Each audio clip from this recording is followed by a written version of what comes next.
পিসি tips part 4। Press করবেন Windows, এখানে search দিবেন সিএমডি। এটাকে রান অ্যাজ অ্যাডমিনিস্ট্রেটরের উপর ক্লিক করে ইয়েস করে দিবেন। তারপরে লিখবেন WMIC, দেন ইন্টার। তারপরে দিবেন ডিস্ক ড্রাইভ গেট স্ট্যাটাস, দেন ওকে করবেন। এখানে যদি আপনার পিসিতে ওকে লেখা আসে তাহলে আপনার হার্ড ড্রাইভে বা এসএসডিতে কোনো সমস্যা নাই। আর যদি কোনো ইরর এরকম অপশন আসে তাহলে আপনি এখানে ক্লিক করবেন এক্সিস্ট, ইন্টার করবেন।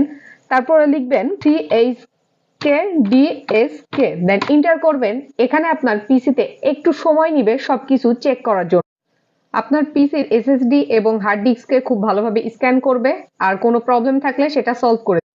কমেন্ট সেকশনে অবশ্যই জানাবেন আপনার পিসিতে কি এসেছিল। এরকম নতুন